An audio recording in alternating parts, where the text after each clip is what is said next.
Hello and welcome to the World Wide Post. दोस्तों, China और India के बीच ना एक मेजर अपडेट निकल कर आ रही है। इंडिया ने अपने मिलिट्री फुटप्रिंट्स को ना और भी ज्यादा एशिया में एक्सपैंड कर दिया है। खासकर साउथ चाइना सी में एक इंडियन वॉरशिप जिसका नाम INS कदमत है, मनीला फिलीपींस में डिप्लॉय कर दिया जा चुका है। और इससे ना गाइस, इंडिया ने एक गुडविल विजिट के तौर पर बयान किया है। अपने स्टेटमेंट में कहा है INS कदमत वेस्ट फिलीपींस सी में एक मिलिट्री ड्रिल में शामिल होने वाला है। साउथ चाइना सी में बढ़ रही टेंशन्स में ना Japan, Vietnam, Malaysia, Brunei, Taiwan और फिलीपींस चाइना के क्लेम्स के खिलाफ हो चुके हैं। ये टेंशन्स बढ़ रही है और लगता है कि इंडिया भी ना अपना सपोर्ट दिखाने के लिए इसमें शामिल हो चुका है।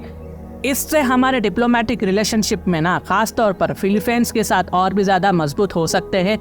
इंडिया के मनीला के एम्बेसडर कैटेगोरिकली कहा कि दोनों देशों के बीच एक कॉमन इंटरेस्ट है और वो क्या है, स्टेबिलिटी और पीस। और यही इंटरेस्ट इंडिया को फिलीपींस के साथ जोड़ने में मदद करता है। एम्बेसडर आगे कहते हैं कि इंडिया फिलीपींस के साथ स्ट्रॉन्ग नेवी और मैरीटाइम सिक्योरिटी एंगेजमेंट को कंटिन्यू करेगा।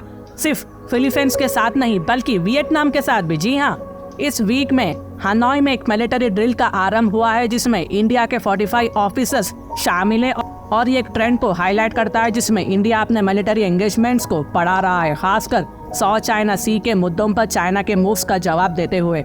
ये एक्सरसाइज बहुत इंपॉर्टेंट है क्योंकि देखिए, ये दिखाता है कि इंडिया अपना रोल ना बढ़ा रहा है और अपनी पावर दुनिया को शो कर रहा है। रीजियन में खिलाफ कड़क सख्त स्टैंड लेकर खड़ा हुआ है। जो भी देश कमजोर है उनके साथ इंडिया एक रीजनल पावर और सिक्योरिटी प्रोवाइडर के रूप में भी कंट्रीज को दिखा रहा है। इससे साफ है कि इंडिया साउथ चाइना सी में एक बड़ा रोल प्ले कर रहा है और इससे रीजन के कंट्रीज को इंडिया पर भरोसा है। और यही नहीं, इंडिया और फिलीपींस के बीच डिफेंस डील भी हो चुकी है। डिफेंस डील में फिलीपींस का इंटरेस्ट ब्रह्मोस मिसाइल पर है जिसमें इस साल ना फिलीपींस ने 100 मिसाइल खरीदा है और वियतनाम भी इस पर ध्यान दे रहा है इन मिसाइल्स को खरीदने की।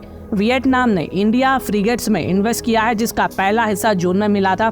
2020 में इंडिया ने एक और ड्रिल ज्वाइन किया था वियतनाम, फिलीपींस, मलेशिया, ऑस्ट्रेलिया और इंडोनेशिया के साथ। ये ड्रिल ना सिर्फ इंडिया की इंपॉर्टेंस को दिखाती है बल्कि ये भी साबित करती है कि इंडिया का रोल साउथ चाइना सी में बहुत ज्यादा इंपॉर्टेंट है और आज कंट्रीज को इंडिया की जरूरत है। इंडिया फ्रीडम ऑफ नेविगेशन को सिक्योर रखना चाहता है ताकि ट्रेड लैंड्स खुले रहे और बिजनेस आराम से हो सके।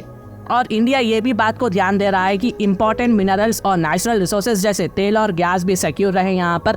न्यू दिल्ली का सबसे बड़ा कंसर्न है चाइना, जो दूसरे देशों की जमीन और वाटर टेरिटोरियल रीजन को अपने कब्जे में करने की कोशिश की। टकरार देखते रहते हैं चाइना और दूसरे देशों के बीच, लेकिन इंडिया चाहता है कि ये वॉर को रोका जाए। साउथ ईस्ट एशिया ना इंडियन ओशन के लिए एक गेटवे है और कोई भी वॉर हमारे हित को, हमारे इंटरेस्ट को नुकसान पहुंचा सकता है। इससे इंडिया के ट्रेड कंडीशंस को नुकसान हो सकता है, एनर्जी इन्वेस्टमेंट पर असर पड़ेगा और इंडिया की एनर्जी इन्वेस्टमेंट वियतनाम में भी है।